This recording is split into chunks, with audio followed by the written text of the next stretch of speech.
So hello and welcome back to Being Economist YouTube channel. तो जैसा आपको पता है कि आपके एमसीक्यू सीरीज़ जो है वो कंटिन्यू चैनल पे अपलोड हो रही है। इससे पहले जो है होल सिलेबस में से मैंने 2 वीडियो जो है अपलोड की हैं। अगर आपने वो नहीं देखी तो वो वीडियो भी जाके आप देख सकते हैं। सभी पूरे होल सिलेबस में से जो है एमसीक्यू जो एक्सपेक्टेड एमसीक्यू हैं उनकी वीडियोस अवेलेबल हैं, वो जाके आप देख सकते हैं। और हमारी जो टॉपिक वाइज जो एमसीक्यू की सीरीज़ है वो कंटिन्यू है। आज का जो हमारा टॉपिक रहेगा वो है concept of economic growth and it's measurement. इसके ऊपर जितने भी इंपॉर्टेंट एमसीक्यू हैं वो आज हम डिस्कस करेंगे। उससे पहले मैं आपको बता दूं, इस टॉपिक का लेक्चर जो है वो अवेलेबल है, आप वो जाके देख सकते हैं। लेक्चर देखने के बाद जब आप ये एमसीक्यू देखेंगे तो आपका पूरा कंसेप्ट जो है वो क्लियर हो जाएगा। इन एमसीक्यू की थ्रू हम जो है अभी जो कंसेप्ट है वो पूरा मैं आपको समझाऊंगा, फिर से एक बार रिवाइज करवाऊंगा। तो ये सारे जो एमसीक्यू हैं, टॉप एमसीक्यूज जो हैं वो इस वीडियो में मैं डिस्कस करूंगा। और मैं आपको बता दूं, इस एमसीक्यू के अगर पीडीएफ का आपको फाइल चाहिए होगी तो हमारे इंस्टाग्राम प्लस टेलीग्राम पे मिल जाएगी। लिंक्स जो हैं वो डिस्क्रिप्शन में अवेलेबल हैं, वहाँ जाके आप इन्हें डाउनलोड कर सकते हैं। मैं वहाँ अपलोड इन्हें कर दूंगा।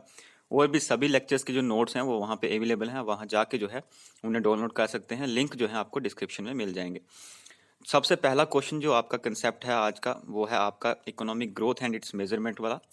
उसका फर्स्ट क्वेश्चन जो आप स्क्रीन पे देख रहे होंगे वो है आपका, the concept of economic growth is more relevant for. ठीक है, हमें बताना है कि जो इकोनॉमिक ग्रोथ का कंसेप्ट है वो कहाँ पे ज़्यादा रेलिवेंट है। आपके पास में ऑप्शंस हैं, developed countries, under developed countries, European countries या नन ऑफ दी अबव। ठीक है, ऑप्शंस आपके सामने हैं। आपको बताना है कि जो इकोनॉमिक ग्रोथ का कंसेप्ट है ये कहाँ पे ज़्यादा रेलिवेंट है। ठीक है, मैं आपको बता दूं कि इकोनॉमिक ग्रोथ जब हम पढ़ते हैं तो इसमें हम स्टडी करते हैं कुछ जो हमारे क्वालिटेटिव इंडिकेटर्स होते हैं उन्हें।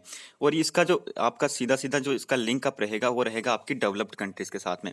ऐसा क्यों है, ये अंडर डेवलप्ड कंट्रीज के साथ में क्यों हम इसे नहीं जोड़ के देखते, क्यों ये ज़्यादा रेलिवेंट जो है डेवलप्ड कंट्रीज के साथ में होता है, वो मैं आपको बता दूं।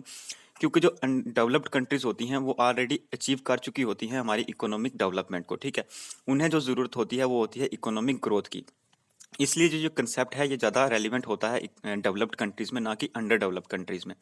डेवलप्ड कंट्रीज़ में अगर मैं इंडिकेटर्स की बात करूँ कि इकोनॉमिक ग्रोथ के कौन कौन से इंडिकेटर वहाँ पे होते हैं, तो आप इसे पर कैपिटा इनकम बोल सकते हैं। ठीक है, जीएनपी बोल सकते हैं, या फिर इनकम जो है लोगों की उसे इसमें आप कंसीडर कर सकते हैं। लेकिन जब डेवलपमेंट वाला कंसेप्ट होता है उसमें हम लिविंग स्टैंडर्ड, हेल्थ, एजुकेशन, इस तरह के इंफ्रास्ट्रक्चर इंडिकेटर्स को देखते हैं जो कि उन कंट्रीज़ में ऑलरेडी इस्टेब्लिश हुए होते हैं, वेल बिल्ड होते हैं। इस वजह से उनके लिए इकोनॉमिक ग्रोथ का जो कंसेप्ट है वो मोर रेलिवेंट होता है, ना कि इकोनॉमिक डेवलपमेंट का। तो इसका जो राइट आंसर आपका रहेगा वो रहेगा ऑप्शन 1 या ऑप्शन ए, आप बोल सकते हैं डेवलप्ड कंट्रीज। नेक्स्ट क्वेश्चन में मैं मूव ऑन करूंगा। क्वेश्चन नंबर सेकंड है इकोनॉमिक ग्रोथ इंडिकेट्स। ठीक है, यहाँ पे लिखा है कि इकोनॉमिक ग्रोथ जो है वो क्या इंक्लूड करता है या क्या दिखाता है हमें। तो आपके सामने ऑप्शन है qualitative indicators, quantitative indicators, qualitative indicators both A and B, या नॉर ए, नाइदर ए और नॉर बी। ठीक है, तो आपको बताना है कि जो इकोनॉमिक ग्रोथ है ये क्या इंक्लूड करता है। तो मैंने अभी आपको बताया कि ये जो होता है ये क्वांटिटेटिव इंडिकेटर्स होते हैं, यानी इसमें हम देखते हैं जीएनपी देख सकते हैं, हम पर कैपिटा इनकम देख सकते हैं, या कंज्यूमर्स की या प्रोड्यूसर्स की, ओवरऑल जितने भी पीपल्स हैं उनकी जो इनकम है उसे हम देखते हैं। यानी इन्हें हम नंबर्स में मेजर करते हैं ज़्यादातर, कि अगर ज़्यादा जीएनपी होगा तो ज़्यादा इकोनॉमिक ग्रोथ है, ज़्यादा पर कैपिटा इनकम होगी तो ज़्यादा इकोनॉमिक ग्रोथ होगी। तो इस तरह के इसके जो इंडिकेटर्स हैं वो क्वांटिटेटिव होते हैं, ना कि क्वालिटेटिव होते हैं। ठीक है, नेक्स्ट क्वेश्चन जो आपका है वो है which one of the following indicators is included in measuring economic growth. ठीक है, तो यहाँ पे बताया कि इकोनॉमिक ग्रोथ को मेजर करने के लिए कौन कौन से इंडिकेटर्स हैं। फर्स्ट लिखा है हेल्थ फैसिलिटी, सेकंड है लिटरेसी, थर्ड है growth rate, rate of growth of national income यानी जीएनपी आप बोल सकते हैं, जीडीपी बोल सकते हैं, ऑप्शन डी है नन ऑफ दी अबव। तो मैंने अभी आपको बताया कि जो फर्स्ट 2 ऑप्शंस हैं आपके, ठीक है, हेल्थ हो गया, लिटरेसी हो गया, यानी हेल्थ सेक्टर हो गया, एजुकेशन सेक्टर हो गया, ये हम मेजर करते हैं इकोनॉमिक डेवलपमेंट में, क्योंकि ये क्वालिटेटिव है, क्वालिटेटिव इंडिकेटर्स हैं। लेकिन क्योंकि इकोनॉमिक ग्रोथ एक क्वांटिटेटिव इंडिकेटर्स को मेजर करता है, इसलिए इसमें जो आपका ऑप्शन राइट रहेगा वो सी रहेगा, rate of growth of national income यानी जीएनपी, जीडीपी। जब हम ये क्वांटिटेटिव मेजर्स को मेजर करते हैं, इंडिकेटर्स को मेजर करते हैं, तो इसे हम किसके अंडर देखते हैं, इकोनॉमिक ग्रोथ के। तो आपका राइट आंसर इस केस में सी हो जाएगा। नेक्स्ट क्वेश्चन है आपका, as a concept economic development is more relevant for. तो क्वेश्चन नंबर फोर्थ जो है वो आपका अपोजिट क्वेश्चन है जो हमने क्वेश्चन नंबर फर्स्ट डिस्कस किया, कि इकोनॉमिक ग्रोथ जो है वो किस कंट्रीज में, किन कंट्रीज में ज़्यादा रेलिवेंट होता है। तो हमने इकोनॉमिक ग्रोथ के केस में देखा कि ये डेवलप्ड कंट्रीज में ज़्यादा रेलिवेंट होता है, और ये एक क्वानिटेटिव इंडिकेटर है। ठीक है, हमने डिस्कस किया कि इसमें हम नेशनल इनकम को, पर कैपिटा इनकम को, इन सब चीज़ों को डिस्कस करते हैं, इसलिए ये क्वानिटेटिव मेजर है। लेकिन इकोनॉमिक डेवलपमेंट जो है वो एक क्वालिटेटिव मेजर है, और ज़्यादा रेलिवेंट रहता है किसके लिए, अंडर डेवलप्ड कंट्रीज के लिए।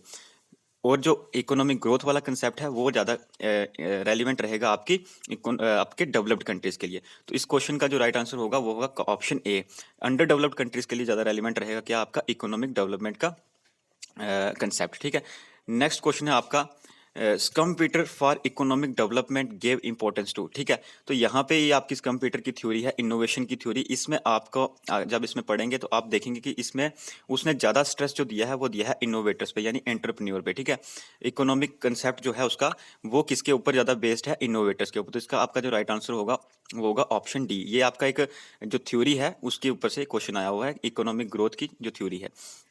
नेक्स्ट क्वेश्चन है वो भी इकोनॉमिक थ्योरीज में से ही है।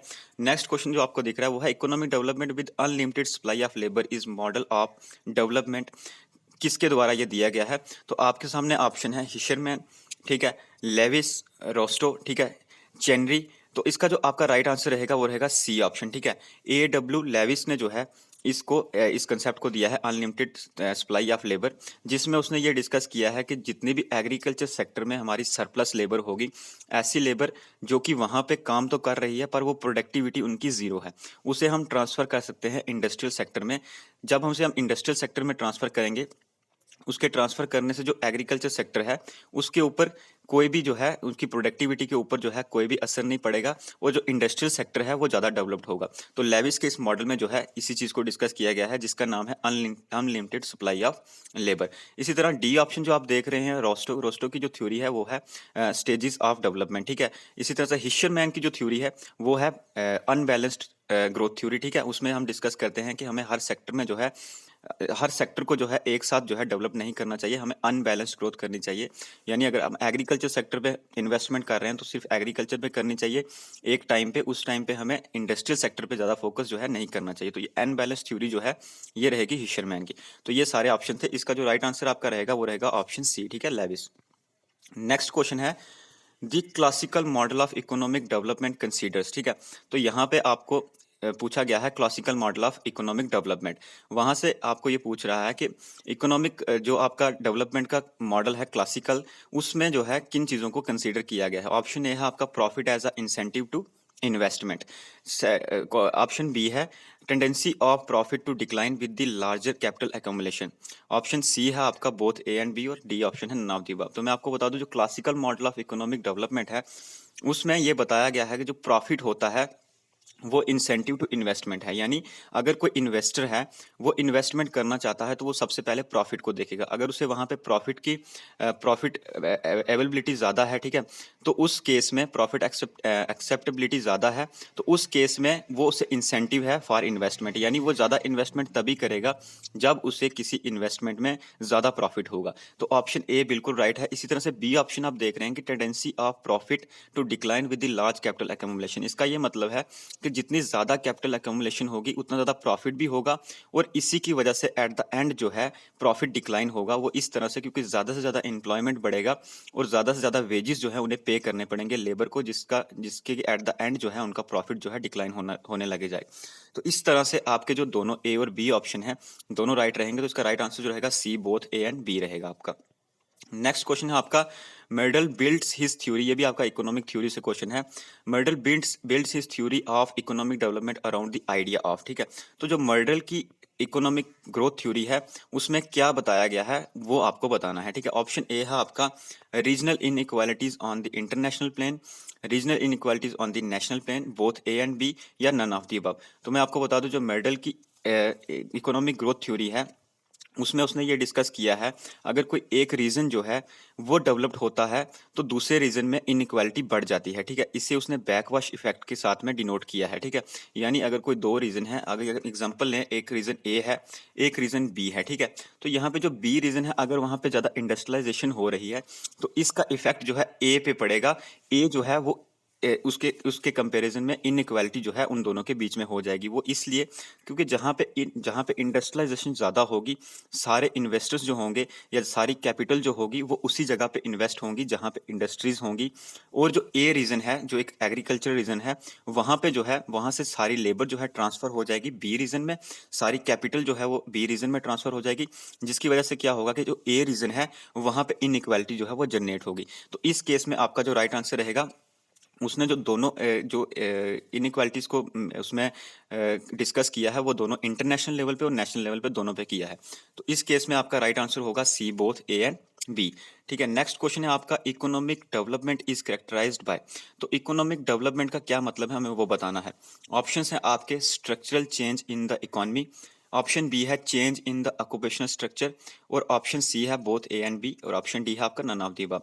तो इकोनॉमिक डेवलपमेंट अभी हमने डिस्कस किया पहले, डेवलपमेंट और ग्रोथ के बीच में मैंने आपको डिफरेंस बताया कि डेवलपमेंट जो है वो एक क्वालिटेटिव जो है कंसेप्ट है, और इकोनॉमिक ग्रोथ जो है वो क्वांटिटेटिव आपका कंसेप्ट है।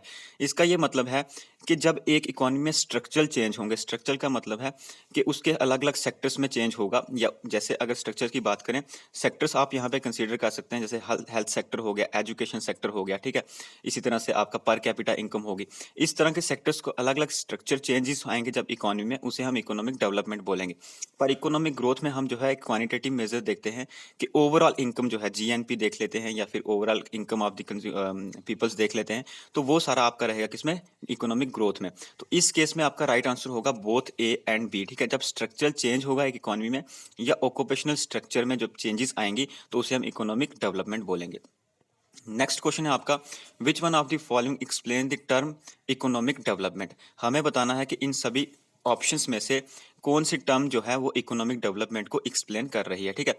तो ए ऑप्शन जो है आपका, improvement in technology involved, improvement in production, या इम्प्रूवमेंट इन डिस्ट्रीब्यूशन सिस्टम। तो यहाँ पे आप तीनों ऑप्शन पे जब फोकस करेंगे तो आप देखेंगे कि ये तीनों ऑप्शन जो है एक स्ट्रक्चरल चेंज ला रहे हैं, किसमें, प्रोडक्शन के प्रोसेस में। जितना स्ट्रक्चरल चेंज होगा प्रोडक्शन के प्रोसेस में, इतनी जो है प्रोडक्शन जो है किसी कंट्री की वो बढ़ेगी। इस केस में ये तीनों ही जो ऑप्शन है वो आपके किसको एक्सप्लेन कर रहे हैं, इकोनॉमिक डेवलपमेंट को। तो आपका राइट आंसर जो इस केस में होगा वो होगा D option, all of the above. Next option है आपका, नेक्स्ट क्वेश्चन है, an underdeveloped economy is characterised bye.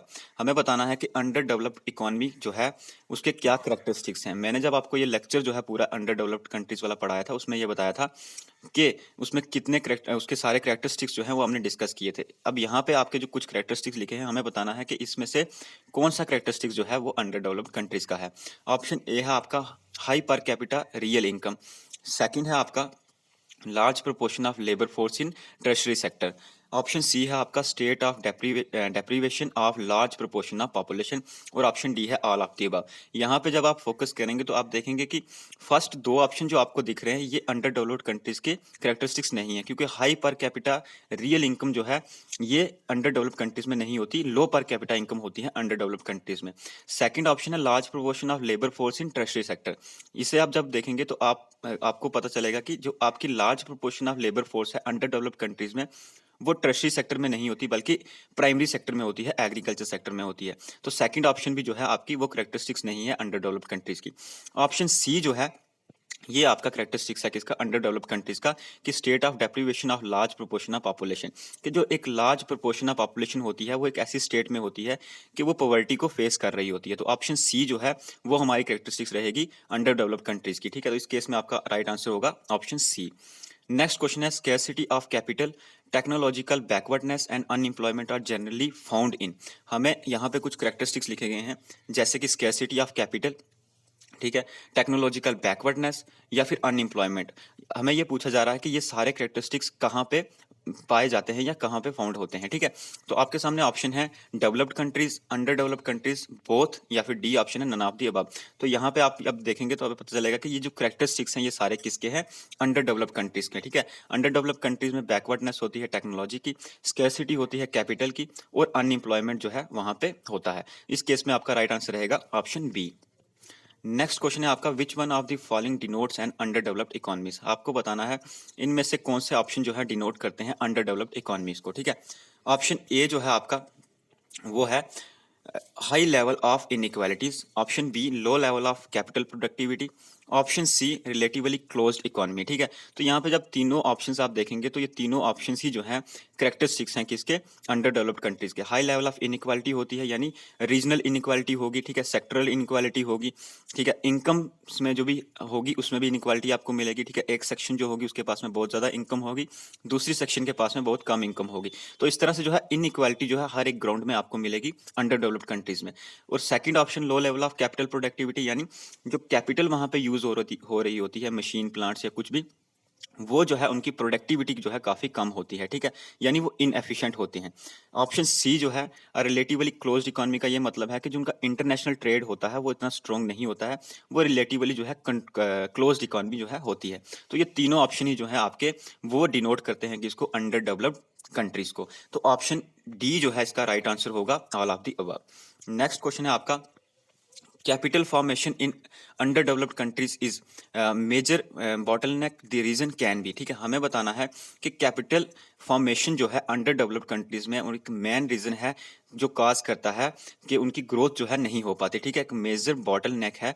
इसके पीछे का रीजन क्या है हमें वो बताना है। ऑप्शन ए है आपका small size of market with no incentive for investment, option B है आपका low level of income, option C है आपका डेमोस्ट्रेशन इफेक्ट, और ऑप्शन डी है ऑल ऑफ द अबव। तो यहाँ पे जब आप सारे ऑप्शंस पे देखेंगे तो आपको ये मिलेगा कि सारे ही कैरेक्टरिस्टिक्स हैं और प्रॉब्लम्स हैं किसमें, अंडर डेवलप्ड कंट्रीज में।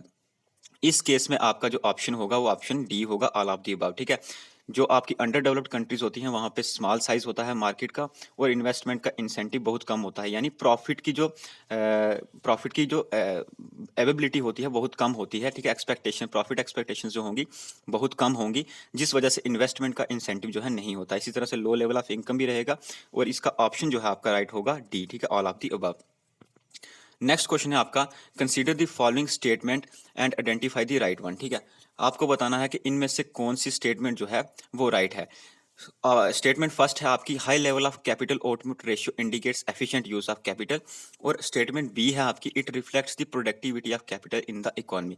फर्स्ट जो स्टेटमेंट है वो आप देख रहे हैं कि high level of capital output ratio जो है वो इंडिकेट्स करती है एफिशिएंट यूज ऑफ कैपिटल, जो कि एक गलत स्टेटमेंट है।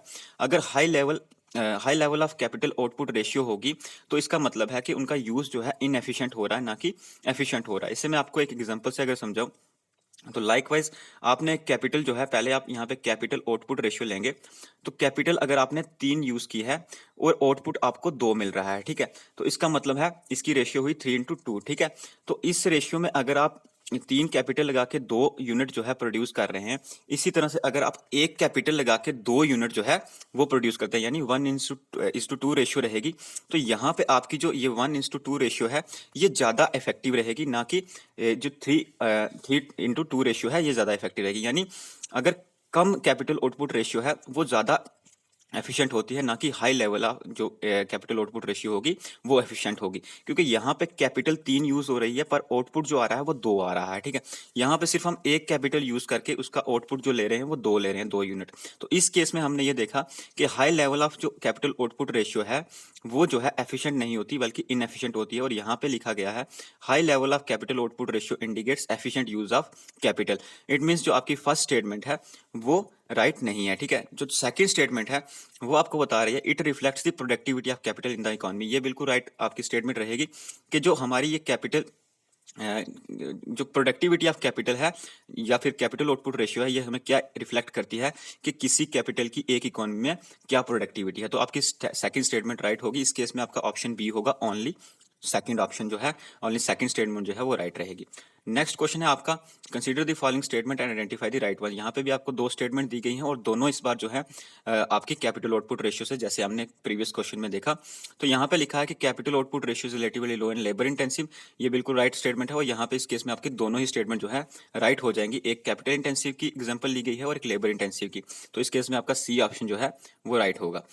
नेक्स्ट क्वेश्चन है आपका, which one of the following about strategy of balance growth is right. ठीक है, मैंने आपको स्टार्टिंग में बताया कि एक बैलेंस ग्रोथ स्ट्रेटजी होती है और एक आपकी अनबैलेंस ग्रोथ स्ट्रेटजी होगी। ठीक है, दोनों को एक्सप्लेन कर, यहाँ पे आपसे बैलेंस पूछी गई है कि बैलेंस ग्रोथ स्ट्रेटजी जो है वो इन फॉलोइंग ऑप्शन में से कौन सी राइट वाली रहेगी। ठीक है, ऑप्शन ए है simultaneous investment in all sectors, option B है all sectors are independent, option C both A and B, और डी है नन ऑफ दी अबव।